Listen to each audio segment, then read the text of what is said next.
This okay. So we are in Jeremiah 2, and this I'm really just not. All we're doing is just the second chapter, okay? So I want you to picture yourself in a courtroom right now, okay? And you'll have to just think in a whole nother realm, because for us and our husband are in the courtroom. And he's brought you in there, and he says, I remember how eager you were to marry me. You wanted to please me every which way. I can remember that. You would wear your hair just the way I loved you to wear your hair. And remember that favorite outfit I had? You used to wear it anytime I asked you to wear it. And I remember I bought it for you that one Friday night, and you just loved wearing it because you knew I loved you in it. You remember that? Now, she's sitting at the table, and the judge is behind her, and he's telling her this while her lawyer's sitting right there. Okay, so you got to picture all this. He says, you were willing to follow me anywhere that we were going. You followed me anywhere my job took me. You were even willing to live in any house, any apartment, any house. Yeah, sometimes you mumbled and you grumbled, but you know what? You did it. You and the kids, you did it with me. You loved me and you stood by my side. Boy, if you heard anybody speak badly of me, boy, you were right there to stand up for me. Swear sometimes I thought you were going to punch people out if you heard them talk bad about me. You were just always right there for me. Then the judge told everybody, listen, settle down, you people, you got to listen. Listen to what's going on. Well, going on, he said, what did your mom and your sisters and even your grandma, what did they have against me? What did they find wrong with me? I felt I always treated you so good. But they kept taking your attention and taking you away from me, away to do other things, to go to the lake, to do shopping all the time. Oh, you don't need to spend time with him. Spend time with us. Take vacations with us, not with him. They led you so far away from me. I remember all those good times we had together, and I just have to close my eyes just not to remember the hurts and the fights and the being alone sometimes. They never asked, where's your husband? Who pays for everything you have? We have so many beautiful children, a bountiful home. They're crazy about you. But one by one, you couldn't even seem to want to stay with them. You're abandoning them and going off to your own interest. You seem to have your new career just seemed more important. Such late nights. Kids and I never see you anymore. I felt so left out. Do you ever even think, where is he? When's the last time I've held you? Kissed you? He sat down. I would definitely call him the rejected lover. Well, let's look at Jeremiah 2, because that was God in this chapter. The rejected lover. See, I have to look at things how I would feel. And this is actually how God feels and felt about the Israelites. It says, the Lord gave me another message. He said, go and shout. Some versions say cry. So when I think about shout and I think about cry, it's kind of two different ways. Can you see where shout and cry? What does your version say? Go and what? Shout. Shout. Proclaim. Proclaim. Go and speak. Speak. Cry. Cry. So which one do you like? Shout, cry, proclaim? Which one tugs at your heart more? Cry for me. Yeah, proclaim. Yeah, I think the cry, because cry to me, Yeah. proclaim, you want people to know. Mm-hmm. Yeah. But the cry, because he says, this is what the Lord says. I remember how eager you were to please me as a young bride long ago. Remember, he's talking about when the Israelites came out of Egypt. Okay, this is what he's talking about. He says, how you loved me and followed me through the barren wilderness. In those days, Israel was holy to the Lord, the first of his children. All who harmed his people were declared guilty. He's saying, I protected you. Anybody who did anything, he protected them. And disaster fell on those people. I, the Lord, have spoken. Listen to the word of the Lord. This is Jeremiah saying, people of Jacob. Now, anytime you see him say Jacob, he's meaning you carnal people. Carnal means your old nature. Okay? It means not you as somebody who's living by the Holy Spirit, but your old ways, your natural ways. When they're saying Jacob, okay? All you families of Israel, this is what the Lord says. Now, I'll tell you, this is the line that, over and over, I just have looked at this and said, what did your ancestors find wrong with me that led them to stray so far from me? Can you imagine God asking you that? What did your ancestors find wrong with me that led them to stray so far from me? Can you even imagine God as a rejected lover? Any thoughts? What goes through your mind when you hear that line, that question?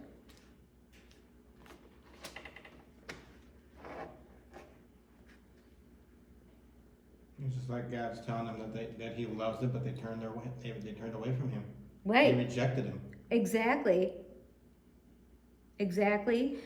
But to think that God would ask a question like that in that way, it's like, I mean, there you hear the cry, don't you? You hear the cry in that sentence. He said they worshipped worthless idols only to become worthless themselves. They did not ask, where is the Lord who brought us safely out of Egypt and led us through the barren wilderness? Out of bondage. Okay? He brought them out of bondage into a land of deserts and pits, a land of drought and death, where no one lives or even travels. He's asking, where is the Lord? They didn't even ask that question.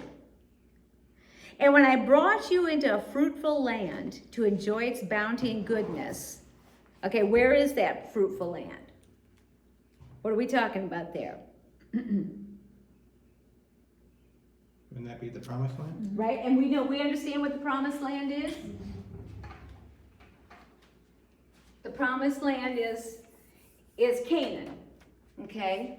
So I do want to ask that when Daryl is preaching and he's talking about crossing the Jordan, does everybody understand that? Because he doesn't go into great detail about that. So I'm always like, I hope everybody understands that. I know you do, and you're saying you do. I believe with him, it's his way of saying to cross over from your current life to your promised life that you have with God. Right. You got to cross the challenge ahead of you. Right, and biblically, he's talking about when they were coming up, because when they came up from when they came up I'll get it out, the 40 years, and they came up to go into Jericho, they had to cross over the Jordan River to get into the promised land. So when they had to cross over the Jordan River to get into the promised land. They had to cross that river. Okay, so I just want to make sure that everybody understands that when he talks about that, because he doesn't have the time, to go over everything. So the fruitful land is the promised land that he says everything is there. Everything is there for you. He says, when I brought you into fruitful land to enjoy its bounty and goodness, you defiled my land and corrupted the possession I had promised you. How do you think they corrupted it and defiled it? What's the thing he has harped on over and over? Idols. Idols. That's right. Idols, idols, idols. Yes. And then he said, the priest did not ask. So in our day, that would be our preachers and our Bible teachers. Do you know that 50% of preachers do not believe all of the Bible today? 50%. I know what, I can't say it, we're on tape. But 50% of American pastors do not believe all the Bible, which I'm just like, why even do it? But I knew a girl, and when we were pastoring in Charlotte, her boss taught Sunday school, and he was an atheist. Oh my word. Yeah, I know. It's like, why? Why bother? Why bother on your Sunday morning to go and teach? It seems like a lot of work if you're an atheist. So it says the priest did not ask, where's the Lord? Those who taught my word ignored me.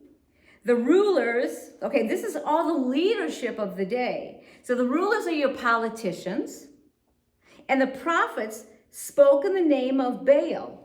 So, and Baal here doesn't mean just one god named Baal. It's any of the idols, okay?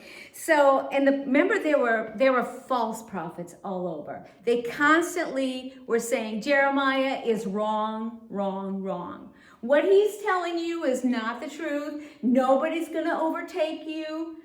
Don't even listen to him. So they were constantly, coming against whatever Jeremiah was saying. So he's just saying that all of these people, nobody's asking, where's God in all of this?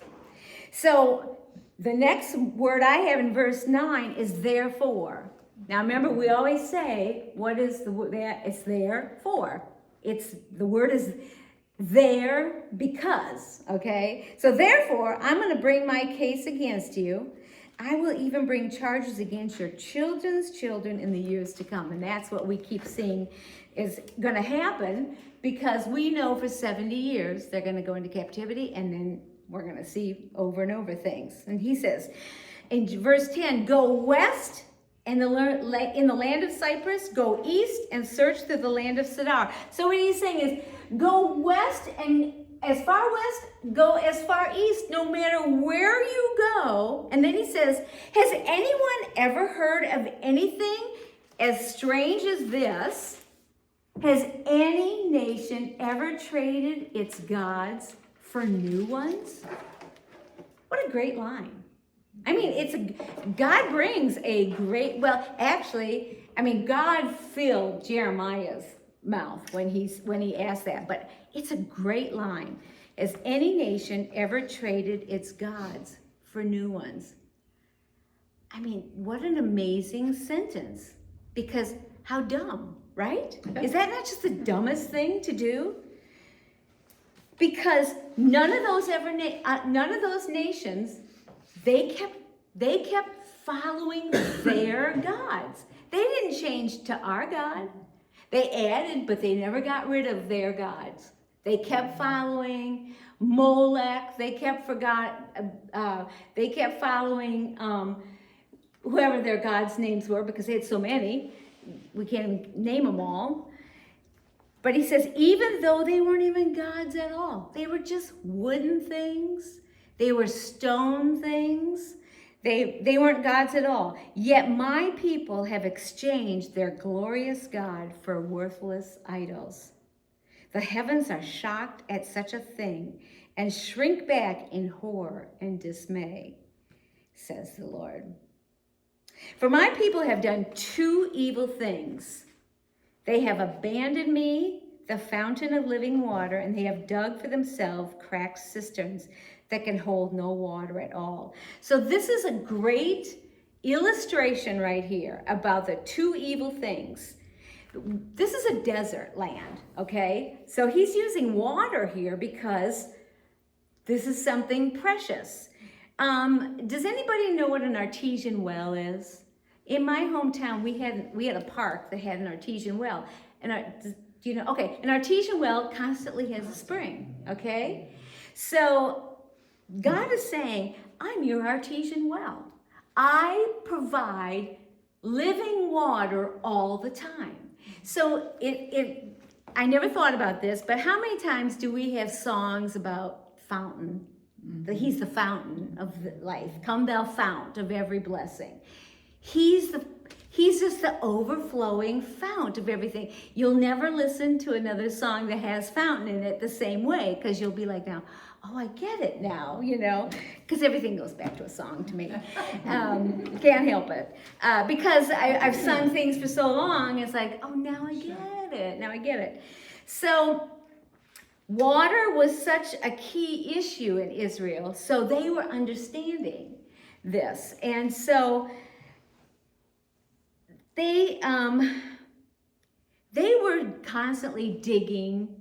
He's saying, but you're digging cisterns. Now, do you know what a cistern is? Okay, cisterns are quite common on farmlands around here. People would dig a cistern, which is a big cement thing, to catch rainwater. Trouble is, it was common to have small little earthquakes over there. Well, they would constantly crack the cisterns. So they were constantly being, the water would flow out of it. Well, if they weren't, even if it was catching water, it was stagnant water. Mm-hmm. Well, stagnant water is not, what's in it? Flies, bugs, it's not going to be fresh water. Artesian well is just constant flowing, wonderful water. And so he's saying, but you're preferring to have this cistern water. It's something you have to repeat over and over. You got to go in, dig it out, re-dig, when I'm your fountain of water. But you don't want it. You'd rather dig for it. Isn't that us sometimes? Yeah. We'd rather do things the hard way, because we want to lean on our own understanding instead of leaning on God.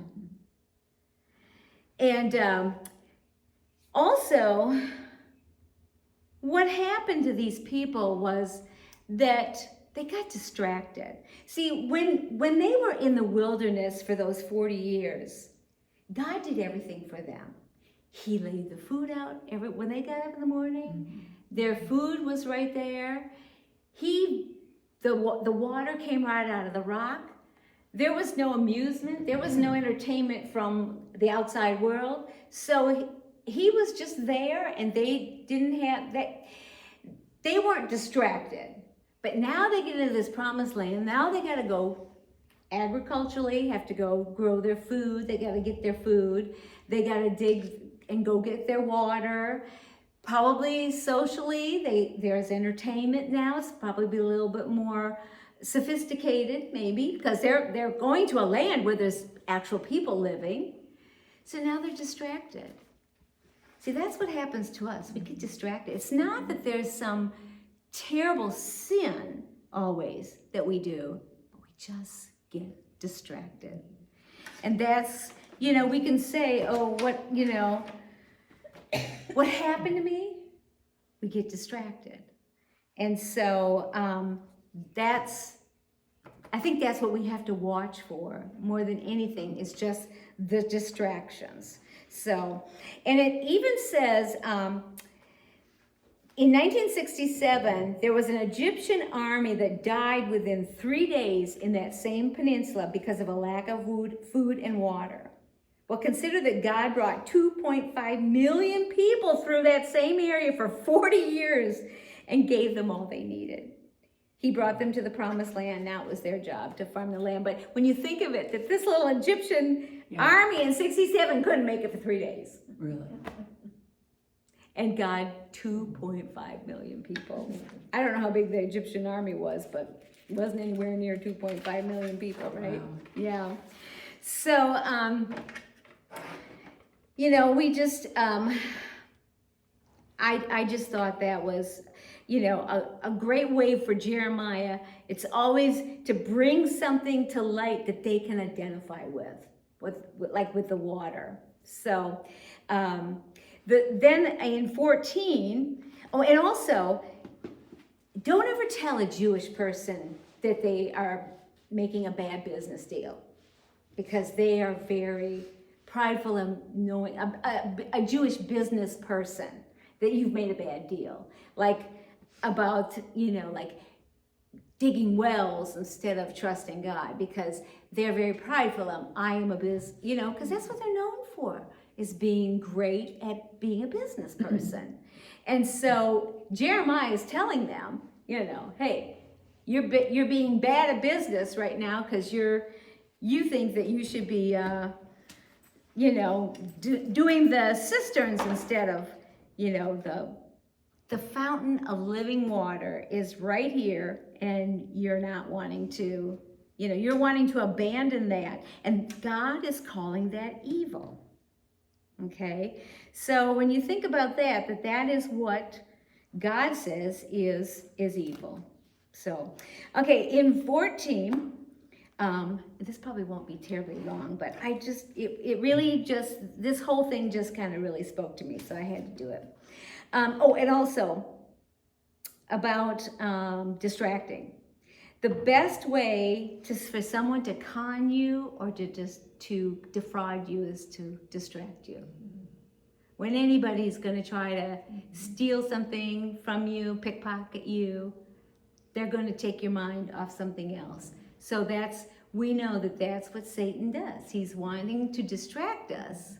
So that gets our mind off something. So we have to always be very mindful. So, Yes. Yes.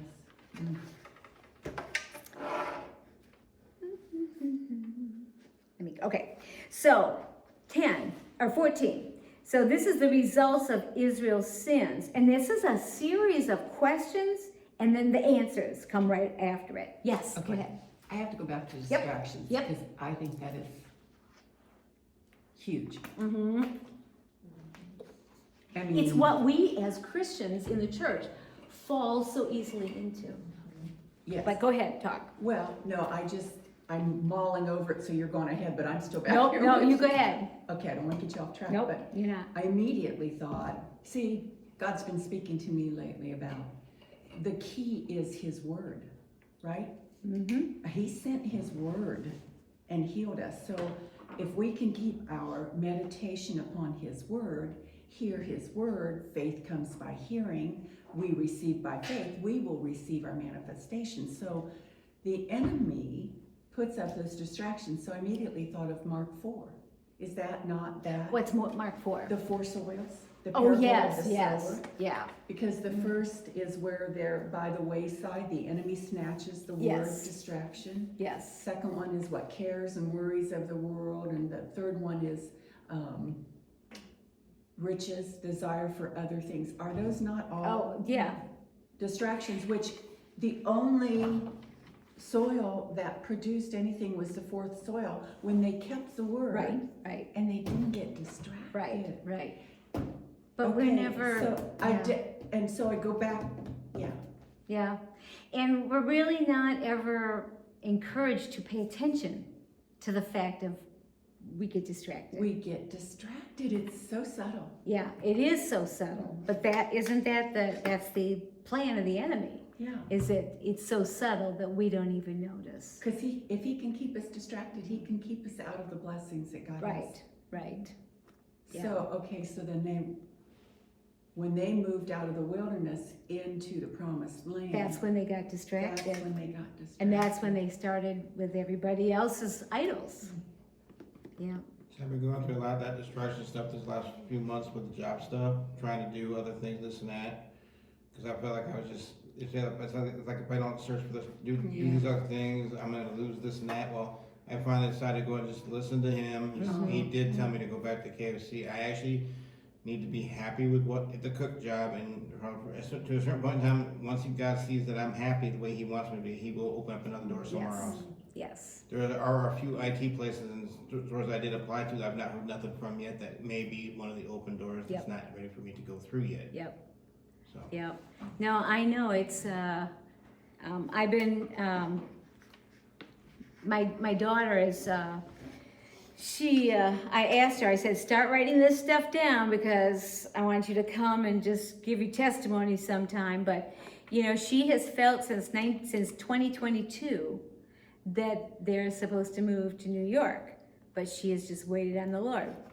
And then she felt it was like getting time, and so she started looking for jobs. And so she found a job and flew out there, her and her husband, and had a job interview and decided to just have a second interview or another interview with a company that also she worked for in LA at one point, but she was like, I don't know if I want to work there. I did already, you know. And so when she got there, she was like, I don't think I want to work at this first place. And she Which was the place in New York? yeah, Okay. it's a Paris-based one, so I'll just call it the Paris-based one. But the one that also is in LA, she was like, you know, I think I like that one. But neither of them, you know, were like, yes, we want you. But then when she got home, the Paris, but then Rico had he couldn't, nothing was opening up. And so when they got home, the Paris company said, we're gonna send you an offer. And they said, you know, you can have till the end of May. And so pretty soon it's like, no, you have to be here May 12th. She's like, well, I can't. Well, no, it's non-negotiable, you have to be. But then Rico found this place in New York, but then he saw one also in LA, so he went to the one in LA, and they loved him, and they said, well, New York really needs you. And he really needed to feel like he was needed more than her in New York. So he was telling her, you just need to go and just take this Paris job and just quit in 2 months. And she's like, no, I'm just gonna wait on the Lord. And I said, Angela, I'm so proud of you because you're living Proverbs 3, 5, and 6. Lean not on your own understanding. You're living it. Keep a record of everything because God's gonna, you know. Yeah. And so I said, just keep a record of all this. So anyway, he has his third interview tomorrow. She called me tonight and said that the one apparatus is the American job. They called her and said, we are going to send you an offer tomorrow. And so it's just lining up. You just wait on the Lord. And she's been waiting since 2022. She just waits and just knows what the Lord is saying. Look at all the distractions the enemy's trying to bring into her too, to get her off of the course that the Lord has. And she said in the end of good. It doesn't look like they're bad stuff. No, in March, she says, I would have taken the Paris job. Sight unseen. It looked so good, I would have taken it. But they were like, no, we need you to come to New York and we need to meet you. She said that was the worst thing they did, because then I went there and realized there's no security in the building. It looked like and she's like, no, I don't feel comfortable. I'm not gonna go out of a building at 7 at night with no security in New York City. So anyway, it's fun to watch her walk through that and you know, I and wouldn't just even want to be in New York City with the way things are even now, period. oh, see, California, their New life, York. their life and their world comes alive when they go. Yeah, they're different. They're just different. Yeah, no, I'm a this country boy, this yeah, is city this boy. is very exciting to them. So, but anyway, it's just I said just write it down because you'll forget. Yeah. You'll forget all these things that God is doing, and you either need to write a book or you need to come and just tell us everything, you know, because Yeah. Oh, yeah. I said we're still, you know, waiting for the baby. So anyway, this in 14 to the end of the chapter, it's the result of Israel's sin. Now this is where Jeremiah is looking ahead and seeing them being taken captive. Now an interesting thing is lions, you know, lions, we don't deal with lions.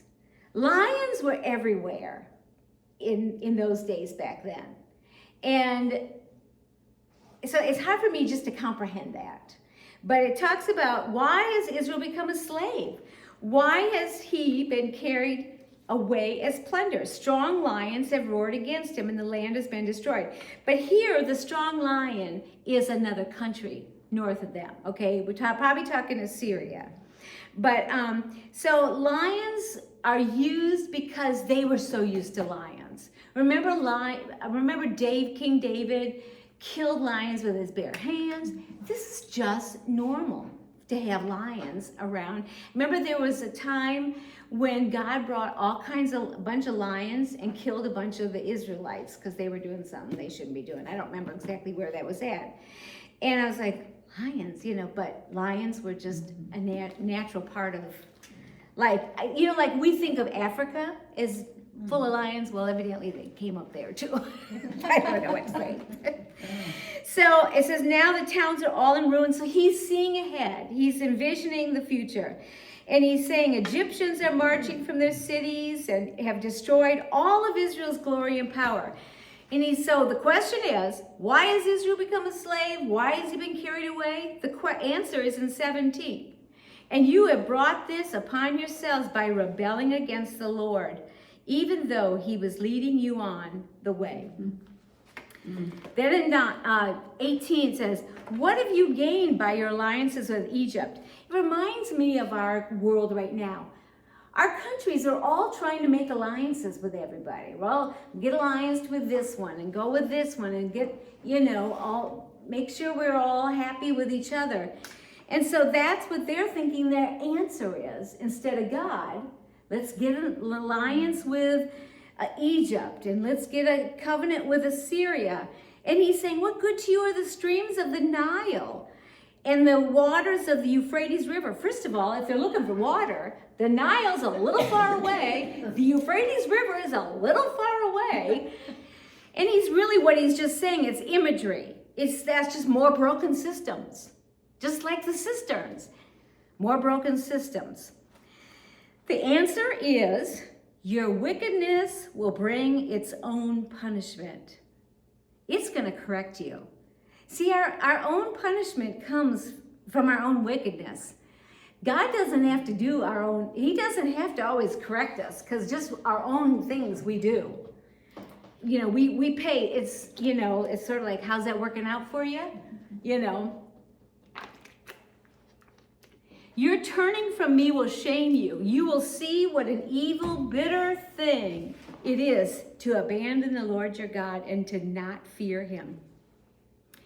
Now remember, fearing God is not being scared of him. How do you, if you would answer, you know, a new Christian, somebody that's a new Christian, how would you say to them what it means to fear God? Vicki, do you have any ideas of what you would say? Or is that kind of a new concept to you too? Or have you never thought of it? Well, I've thought of it, of course. What it is to fear God. Yeah. I don't, it's kind of the same as loving him, you know. You fear and love him at the same time. And Yep. So. Anyone add anything? Nancy, have anything to add? Well, I think it's easy to think you have to love him. I think sometimes you think, but you have to fear him too. Because if you're not, it's like we said, all those distractions, you're not walking the walk, basically, and you do need to fear him then, because. But it's not a scared fear. No, no. Right, it's not a scared. Well, when I was little, I Yeah, think it was. yeah, we all scared I at remember some me. of those church sermons in was like, oh, Yeah. Yeah, When I Yeah. fear God, it's because of my own sins, right. that's what, it's not like I'm Is really it- fearing him, I'm fearing that I'm not loving him and that I'm doing the wrong thing. Right, Yeah. right. Robert, you got anything to add to that? Not really, Okay, that's all right, that's all right. How about you, Joyce? Well, I'd probably take a little bit different slant and I wish I don't know where it's at in the Bible, but to fear the Lord is to worship him for who he is as God. So it's a good thing, because when I am in trouble, if I fear the Lord, I understand, hey, God's got this.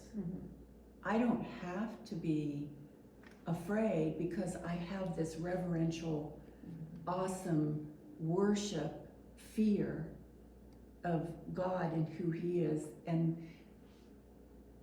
that's why sometimes it's hard, because when we're facing impossible things, we think it's impossible. If we have that true reverential fear of who God is and we worship him, nothing's impossible with him. Yeah, I reverence, I think, was Yeah. my word for it. It's a hard word to describe. It is. It really is. It's not like, oh, it's this.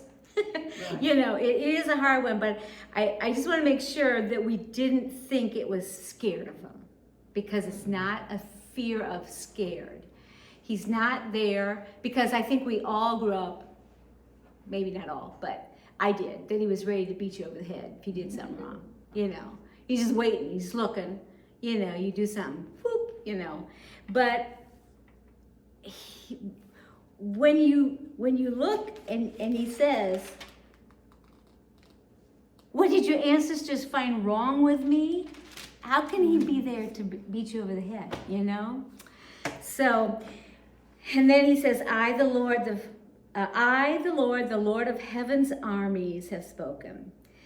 So long ago I broke the yoke that oppressed you and tore away the chains of your slavery, but still you said, I will not serve you. On every hill and under every green tree you have prostituted yourselves by bowing down to idols. So it's some say I have not transgressed. It sounds like it's contradicting itself, but it's not. It's saying, I had it in my mind before, so I'm sorry, because I read it in different versions. Regardless, he's saying, on every hill and he's saying, on every hill and under every green tree, you've prostituted yourselves by bowing down to these idols. He is frustrated, okay? But he's saying, but I was the one who planted you, choosing a vine of the purest stock, the very best. Here's the question again. How did you grow into this corrupt wild vine? No amount of soap or lye can make you clean. I still see the stain of your guilt. I, the sovereign Lord, have spoken. So here he has chosen 6 images to afflict the comfortable. They think they're comfortable, okay? But I gotta breathe so I can take a breath. So Jeremiah is there to afflict the comfortable and to make, because they're comfortable. They think, we're okay. Yeah. And he says, stabbing them. No, you're not. That's basically what he's doing. So he uses 6 images to afflict them. In verse 20, it was calling them a harlot. Nobody wants to be called a harlot, I don't think. number 2, in verse 21, he called him a wild vine. That's another thing. Any vine that's wild, we're always trying to pull them out, aren't we? Verse 22, soiled and stained. He's saying there isn't any soap. There's no lye. There's no anything that can clean off what you think is soiled. I can see right through it. In 23 and 24, he's calling him a young camel without a drive, right? Or did we not get to that? We didn't get to that yet. Okay, let's move on. 23, you say that's not true. I haven't worshipped the images of Baal. Oh, they're so self-righteous, aren't they? That's not true. Do you watch TV much? Do you, they're painting a house orange. It's a commercial. Ted Danson. Ted Danson and that lady. She's just so. Did What you are you wear your doing? orange jacket? Because you were going to talk about the knife. Pretty impressive. I didn't think about that. But I can just hear her say, that's not true. Yeah. That's not true. I haven't worshipped the image of Baal. Oh my goodness. But here's the question. But how can you say that? Go and look in any valley in the land. Face the awful sins you have done. You're like a restless female camel, desperately searching for a mate. Let me tell you, the cats in our neighborhood are just hanging around our door, searching for a mate. Let me tell you, they're just crying at the door. We have one in the front, another one in the back, and if the cat is fixed, it doesn't seem to make any difference, you know. If Daryl would quit feeding them, oh my goodness. And then in 24, he says, or you're like a wild donkey in heat. He says, you're like a wild donkey sniffing the wind at mating time. Who can restrain her lust? Those who desire her don't need to search, for she goes running to them. Our cat, Broken Leg, doesn't need to go looking for any cats because they come to her. The scent is right there. It's just funny how animals at this time of year, they just know where everybody's at. And so here's the next question. When will you stop running? When will you stop panting after other gods? See, we all know what animals are like, so they can picture this. They live more outside than we do. They just have little tents, I think. So they're seeing all the animals out there, and they can feel it's spring and that, what's going on. And so they're relating to this. When will you stop panting after other gods? But you say, save your breath. I'm in love with those foreign gods, and I can't stop loving them now. Now, we don't know if they say it, but that's what God knows that they're feeling in their heart. So sometimes we're not saying it, but he feels it in our hearts. I can't say. So we're not saying it about idols, but whatever that idol is in our heart, we're saying he feels in our heart. I can't give up that though. I love that. It's like there's times that I would play my game on my phone before I would read my devotions, and I'd say, what kind of idols do I have? And I'd look at my phone and my game and say, look at your phone, Yeah.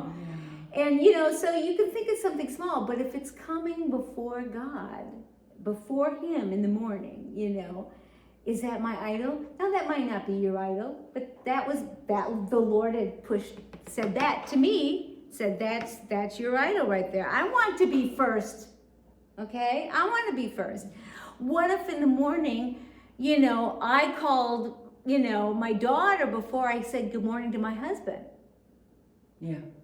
That's it's small compared to God, but it'd be the same thing if it was like, I can't wait to call my best friend and not even say good morning. Because my morning is, good morning, I'm up. That's how we're very morning people. So we're not the type that goes, you know. We're just not like that. So I make it a point every morning to come out and say, I'm up, you know. So it's like, be happy and excited. I'm up. You got the coffee on. So, okay, where am I? Okay, 26.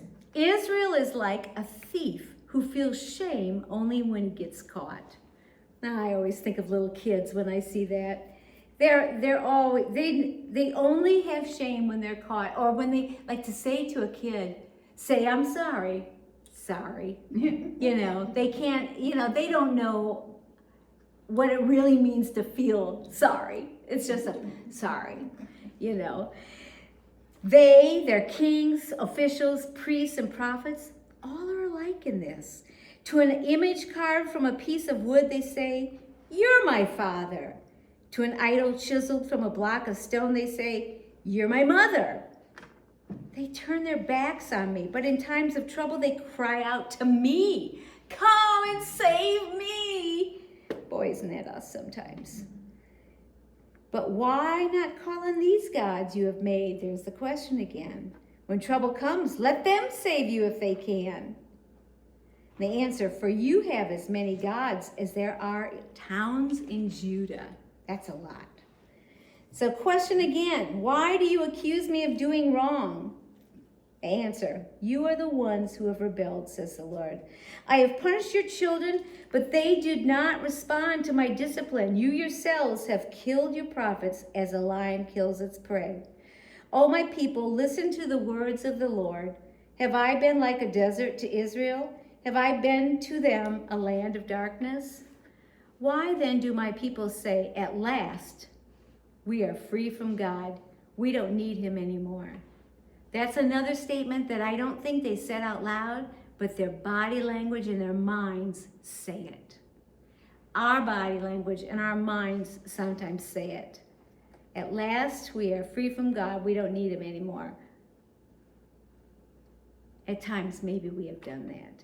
I think that where we are spiritually, I don't think we do, but, you know, I think maybe there have been times. And then, does a young woman forget her jewelry, or a bride her wedding dress? Yet for years on end, my people have forgotten me. How you plot and scheme to win your lovers. Even an experienced prostitute could learn from you. Your clothing is stained with the blood of the innocent and the poor, though you didn't catch them breaking into your houses, and yet you say, I've done nothing wrong. Surely God isn't angry with me. But now I will punish you severely because you claim you have not sinned. First here, then there, you flit from one alley to another asking for help. But your new friends in Egypt will let you down, just as Assyria did before. In despair, you will be led into exile with your hands on your heads. So you can picture them all walking in a row with their hands on their heads. For the Lord has rejected the nations you trust. They will not help you at all. So for 70 years, they were taken to Babylon. That's his first sermon, his very first sermon. That's quite a sermon. Oh my goodness. That is quite a sermon. So he invested a lot of energy. He's pleading the logic of a lover. He's outpouring similes from a harlot to a wild donkey. We cannot accuse him from a lack of passion. I just thought it was, I just think what got me was the heartfeltness of God. Mm-hmm. To think that that's how he feels about us. Because we can take that and say, we know that that is God, how God feels about us today. And how can we not worship him with every part of our life?